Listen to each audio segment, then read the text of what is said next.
guys, it's me again. I hope you're all well. Welcome back to my channel. If you haven't noticed already, I'm gonna tell you, I am so incredibly happy because I have finally hit 2,000 subscribers on YouTube. That just blows my mind because that literally means 2,000 of you find my videos helpful. You want to watch my videos and you want to hear my advice and go through this whole journey with me. That just blows my mind. So thank you so much for subscribing to my channel. I'm so happy. Like, I know it's not a massive milestone, but for me that's incredible because I've been doing YouTube for so long, and I used to be very inconsistent with my YouTube because of school. I was busy, so I took like 2 years breaks from YouTube, but like now I've been more consistent. I've seen growth on my channel and I'm so happy to see it.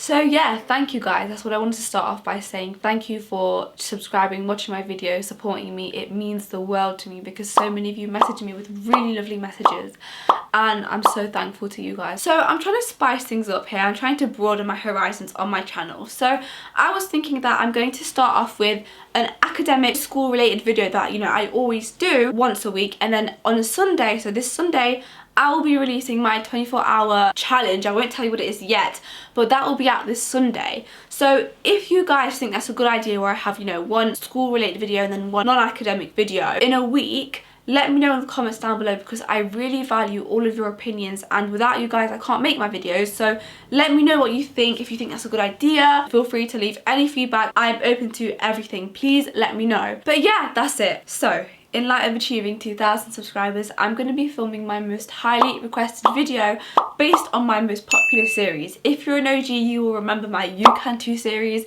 how I got a 9 in my GCSEs. I'm going to be doing the exact same thing for my A-levels. I'm going to start it off with my most highly requested one, how I got an A-star in A-level economics. I'll also be doing an A-star for maths, and then I'll be doing how I got an A in my further maths. So the drill before we get started, don't forget to smash that subscribe button down below to see me weekly. Anyways guys, let's just jump right in. So I never did GCSE economics, and I think a lot of schools don't do that, but some schools do. So it's a new thing to you if you haven't done it as a GCSE. So A-level economics at the start, it can be very hard because it's quite abstract. It's quite difficult to get your head around. Even I found it a little bit hard when I first started doing economics. But what I can say is be persistent, because once the penny drops, it all makes sense and you will fall in love with it. That's exactly what happened to me. Things just click. As soon as the first few weeks go by, things will click. So be persistent with it. It will pay off, I promise you. Another massive misconception with A-level economics is it's very heavily maths based.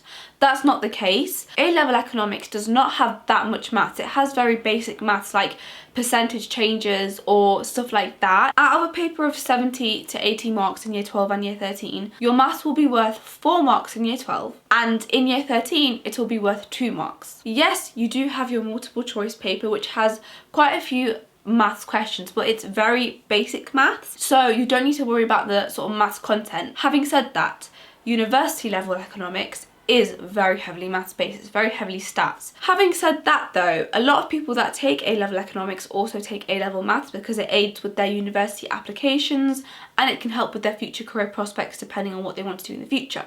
So now that we've got all of that out of the way, you guys should be a bit more clear on the misconceptions. Number 2, be organised. Now, I have said this 1,000,000 times, have a timetable.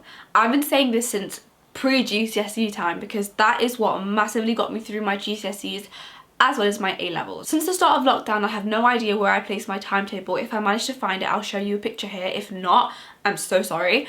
But I used to have a timetable in year 12 and year 13 that I stuck to the back of my bedroom door, and every day it would have what I would be revising that day. It's the exact same format as the way I did my GCSE timetable. So in my GCSEs, I revised 2 hours a day, 5 days a week, weekends for homework. Exact same thing for my A-levels. 2 hours a day after school, 5 days a week, weekends break. I'm telling you, it really helps. I did 2 hours per subject, and I think a couple of days 3 hours as well, only because I took 4 subjects. If you have 3 subjects, it should be a lot more manageable, but I had 4 subjects, which meant that I had to do, I think, a couple of days 3-hour shifts basically. So if I had, for example, the whole morning of maths, that evening I would not revise maths because my brain would be so tired from all the maths I did. I probably would do something like physics or economics. If I had a day where I had really draining subjects, so for me physics and further maths, which were quite hard for me, I would go home and revise something easy. So maths and economics were quite easy for me. So I would try and have that balance, and that is what worked for me. And I would also suggest that for you guys too, because I think that is the best way to revise. Organisation is so important with your A-levels in general, but especially for economics, which is why I would say get a folder. So this is my year 13 economics folder with all of my year 13 work. I would have a contents page on each coloured paper, and then all of my content, and then I'd have a section for like past papers, context stuff. So I split it up into micro markets, then macro basics, then micro equity, then macro global economy and banks, and then my exam questions and notes from class. Having a folder will massively help you track the things you've revised, the content you know, the content you need to revise on. It's so important, especially for essay-based subjects. Economics was my only essay-based subject, which is why I only really had a folder, a year 12 folder and a year 13 folder for economics. Maths and further maths didn't need it because that's not how I revised. I'll go on to that in another video. The students that lost their sheets, didn't bring their sheets to lesson, couldn't find their sheets, you know, pretty unorganised, they were the students that really struggled with economics. Economics, like a lot of your A-levels, will be so fast paced. Every week, every lesson, new subjects. Keeping a folder, keeping track of everything you've done so that you can revise efficiently, it really will help. I'm telling you, try it out and you will see an improvement. Number 3, CGP books. All the books, materials and things I'll be discussing in this video, I will be linking it in the description down below. Don't worry, I've got you. If you need anything, it will be in the description. Again, just like the timetables, I've been swearing off CGP for the longest time ever.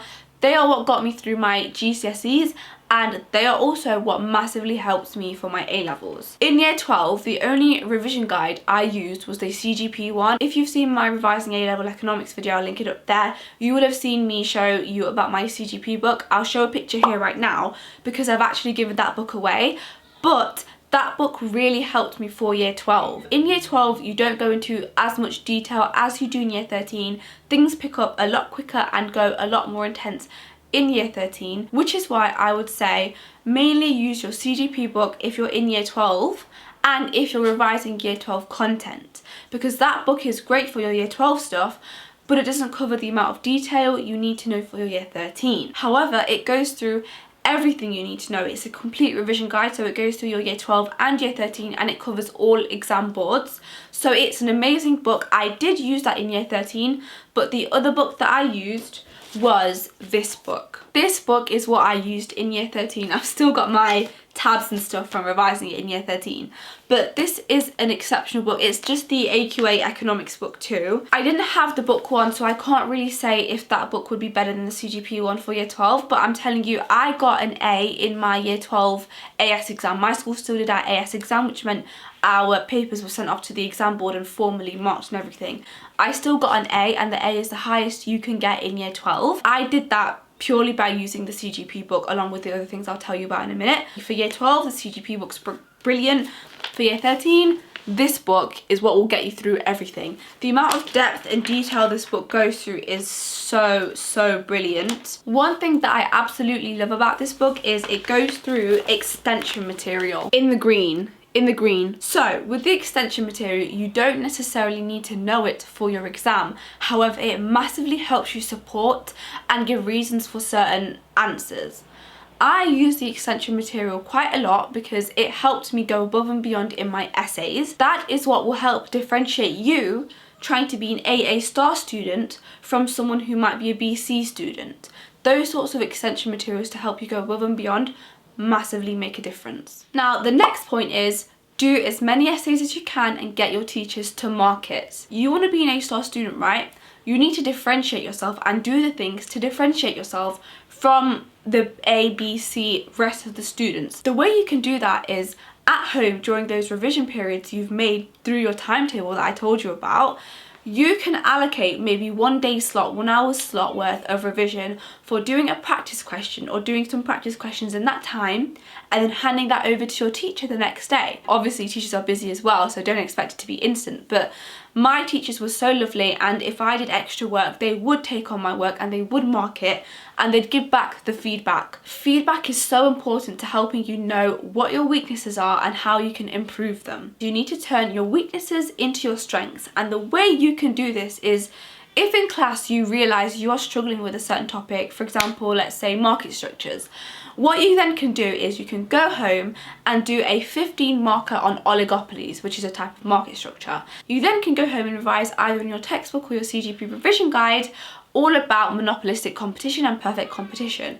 Then, with all the practice questions you've done, go back to school, give it to your teacher, they'll mark it for you, and they will tell you how you can turn maybe your 12 out of 15 into a 15 out of 15. What can you do to improve that? At the start of year 13, that is exactly what my teachers did with me. At the start of year 13, when you send your university applications off, your teachers need to give you a predicted grade. My teachers sat me down and they said to me that they would be happy to predict me an A-star in economics. However, they want me to do certain things throughout my essays for the rest of the year to ensure that I achieve that A-star that they're predicting me that I deserve. In year 12, macro was my weaker of the two, micro and macro. Macro was my weakness, and in year 13, my macro teacher and also my micro teacher, they basically said to me that you need to be giving more support to your answers. So when you give your context, you need to support that, right? I'll talk about that a little bit later in detail. What he told me that I needed to do was I need to be using more given that phrases. So for example, if I have a paragraph and at the end I'm giving a however it depends on point, so an evaluation point,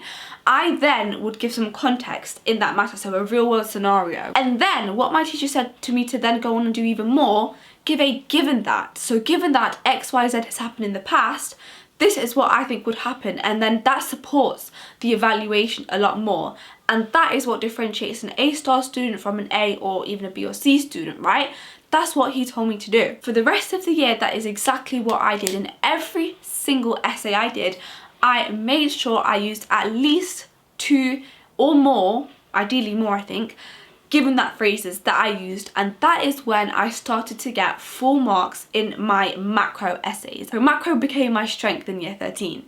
So that's what I mean when I say you need to make your weaknesses into your strengths. That is what an A-star student will do. I keep talking about going above and beyond, but that is exactly what you need to do. So the next point I'm going to say is learn the structures that you have to do to write your essays, but go above and beyond that. For example, the way you structure a 25 marker essay is you have your intro, you have 3-point paragraphs, and you have your conclusion.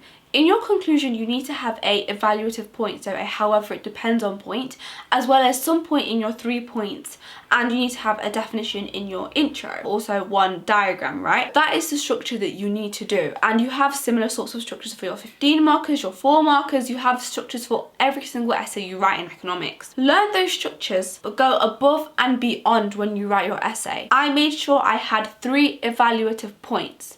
So I had 1 in my conclusion, at least 2, if not 3, in my 3-point paragraphs. So that's how you would get into the highest band, doing your however it depends on your evaluations. Although the marking structure will say that, you know, you need to have these things, I made sure I went above and beyond to make sure I was hitting exactly what I need and more to get the full marks, and that is what would warrant me the full marks, you know? If I'm making sure I'm doing these things and going above and beyond, the examiner has to warrant me those marks. Do you know what I mean? I'll give you another example, right? So in year 12, I don't know how I had this misconception that for 25 markers, you needed to have 4 points. So you had your intro, 4-point paragraphs, and then your conclusion. And then right before my AS exam, my teacher in class said, so when you have your 25 markers and you have your 3 points, I said, wait, miss, what? 3 points? I thought it was 4. And she was like, what? Because I was so used to writing 4-point 25 markers for my whole of year 12, and it was right before my micro AS exam, which was obviously an official exam, I was like, I'm not going to switch it up last minute. I'm going to stick to what I'm doing and write 4 points for my year 12 exam. And I did get an A, which is the highest you can get, so I was happy with that. However, when it came to year 13, I was like, I'm going to stick to 3 points, and I started doing that. But what that meant was, because I was so used to doing 4 points for a 25 marker in year 12, I had so much more time to allocate for my 3 points, which meant I had time to have 3 evaluations for my 3 paragraphs and my conclusion, and the support and the context and everything you need in the diagrams and all of the good points you need, because I was used to writing in the exact same time frame 4 points. But this time I only have to write 3 in the same time. So with all that extra time, I was spending that perfecting my 25 marker. You're making sure you are hitting everything you need to hit to a very high standard. So I'm not saying go and do 4 points for your 25 marker. I'm not saying that. I'm saying make sure you go above and beyond where you need to, and then make sure you are perfecting your time management. In the exam, I was that kid that would spend writing and writing and writing right till the last second. Even when the examiners are walking up taking your papers, I would be that kid that's still writing, and then when the examiner came to me, I'd put it down and be like, I'm done, I'm done. You know, I was that kid. So when it came to writing my essays in year 13, I no longer had to be that kid that had to write last minute, because I essentially had extra time. Even though it's the same time that I had before, I had this extra time because I'm now spending that time on 3 points rather than 4. I can spend that time anywhere else in my paper, or even on my 25 marker, which is the most important because it's the most marks. Go above and beyond. It will really help you. Point number 7, take notes. It's not that straightforward as just taking notes, guys. Keep listening. So remember how I said that with these books, oh, I just got lipstick on my book. So like I said, with these revision guides that you have, this one and the CGP one, the way I've been revising is the same since probably GCSE time. I would say read a section and then identify the key points from, let's say, all of that, okay? You've got all of that. I probably would summarize that on a notepad. I would summarize the key points in little bullet points and write it down, because the way I remember things in my long-term memory is I read a section and then I write it out, and in my head I'm trying to create trigger words of like maybe one word, and that leads to a whole sentence of understanding and explanation. That's what I've been doing since my GCSE time, and that's what really works for me. Once I wrote these notes, I never saw them again. I never ever reread the notes. That does not help at all. I would not recommend that. I wrote things out for memory's sake. If I had to revise that section again, a new piece of paper, rewrite those notes for memory's sake. Don't reread and rewrite your notes just for the sake of note taking. This is for the sake of lodging things in your long-term memory. So, like I was talking about before, Physics and Maths Tutor is such a good website for your multiple choice questions. They don't only have multiple choice questions, they've also got past papers, which is, it's great for that as well. I also did use that, but mainly use Physics and Maths Tutor for your multiple choice questions, because your multiple choice questions, there's only a certain amount of questions that they can use, and oftentimes they recycle questions from a few years ago. If they had a certain question like maybe 5-10 years ago, they might ask the exact same thing, they might reword it slightly, but it will be the same options and the same sort of thing. Physics and Maths Tutor means you've got all of these sorts of past papers. That means that you are exposed to every potential question that there could be, and so in the exam you will recognise a lot of the questions and you'll realise, oh, I've seen that before, and you'll know the answer instantly. You know, multiple choice question in year 12 is 20 marks, in year 13 it's 30 marks, which is quite a lot of marks, right? So being able to pick up those sorts of easy sorts of marks is really beneficial. Point number 9, get a whiteboard. In economics, if you know, you have so many diagrams. Year 12 it's not as much, but year 13, the heat is ramped up a million notches, right? The intensity is crazy in year 13. You have to learn so many new diagrams, and the best way you can learn your diagrams is through a nice little whiteboard. I think it was from B&M Bargains, I'm not gonna lie. I don't know exactly, it was from somewhere like that. A couple of pounds. You don't need to invest an awful lot into a whiteboard. It's only a few pounds, but the help you get out from a whiteboard is insane. Like, you can get different colours, like how different colours as well, and it's incredible what this can do, because you can really help sort of identify, you know, where's equilibrium, where would it be if this or this happened, what would happen if I shift this curve. These things are brilliant. When I tell you brilliant, I am not lying to you, so really get a whiteboard if you can. And the final point, point number 10, reading. This is really heavy actually. These are all The Economist magazines, and that one also, all of this is The Economist stuff. I don't know if you can see, all of these magazines are The Economist. Context is a massive part of getting an A-star in economics, and the way you can learn about the world economy, what's going on in the world, is keeping up to date with the news. It can be quite tedious to read. Can't lie, my dad was always on my case, you need to read it more. But the way I would suggest you start off is you flick through one of your magazines and you read an article that you find interesting. For example, with this one, who's going to stop a no-deal Brexit with Boris on the face of the cover. You can just flick through it and find one article that's interesting and then read that one. Don't read the whole thing at the start. Read interesting articles, and then the next week's issue, follow through with it, follow a story till the end, and then read a bit more. Pick up a bit and a bit and a bit more as you progress. Another great source is BBC World Service. So in the car, every morning on the way to school, my dad would drop me off, and in that time we would listen to BBC World Service. My dad loves that radio network. And I remember this was a Thursday, because Thursdays are my days where I only have economics. So this morning we were listening to something about wind farms and there being offshore and onshore wind farms in the UK. That morning we had a random economics essay that we had to do. I think it was a 15 marker, either a 15 or a 9 marker.